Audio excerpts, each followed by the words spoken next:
Hello and welcome back to Whiskey Wars. My name is Sean and tonight we'll be reviewing Henry McKenna Single Barrel 10-year. Let's get into it.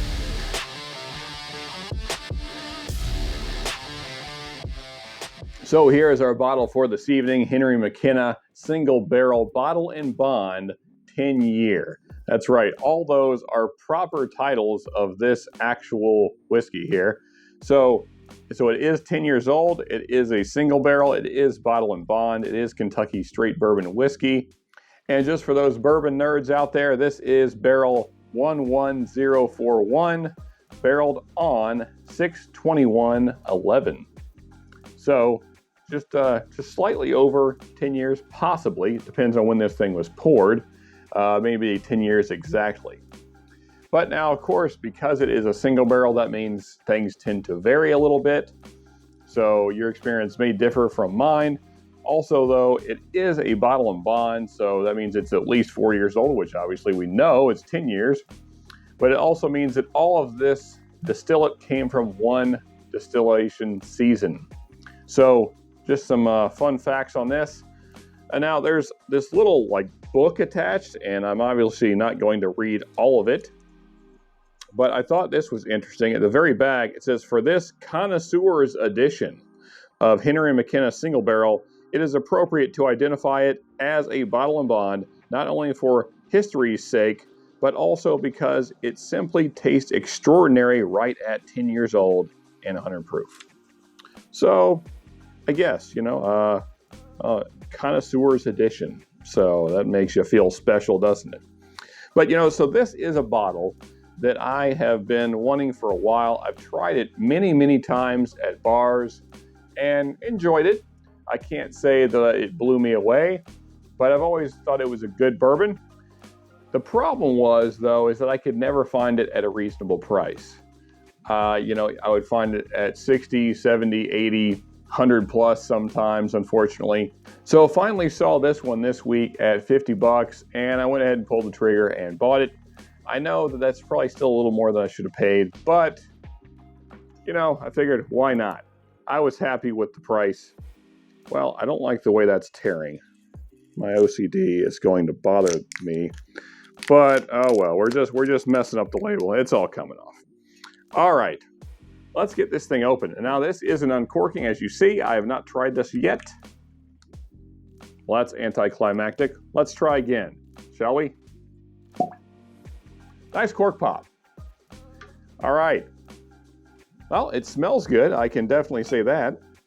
Let's get a little of this poured here and let's see about it. See what we got going on. So, got nice amber color there. Look at that. That's just the color you want to see on a bourbon. Kind of looking for the legs here. There we go. Starting to streak down. Fairly straight down, but nonetheless, let's get into the nose. All right, so the nose is kind of muted. It's not real strong.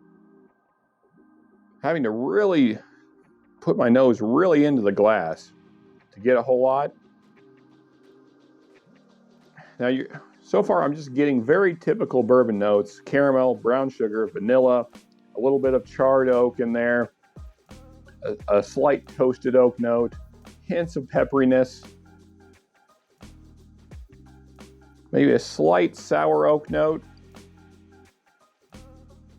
There's maybe an orange in there as well.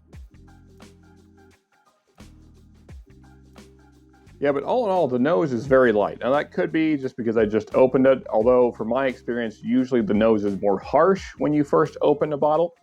But nonetheless, maybe it'll open up more as the bottle goes down some and some air gets mixed in there. But let's go in for our first sip. All right, so I gotta say, I am not blown away by the palate by any means. This is the fifth time, if my memory serves me correctly, this is the fifth time I've had Henry McKenna 10-year. And this is not really my thing. I gotta say, I expected a lot more. This is pretty alcohol forward for only being 100 proof. You're getting a lot of the ethanol note there. I would think it being a 10-year that would have been smoothed out by now. Kind of unfortunate, honestly. You know, I think of getting the ethanol note as being something you find more on younger whiskeys, or just whiskeys that maybe haven't been taken care of properly, not aged properly, not distilled properly. So, you know, it's hard for me to be kind to this. I was very hopeful that I'd gotten a good bottle, but so notes were basically what I described on the nose.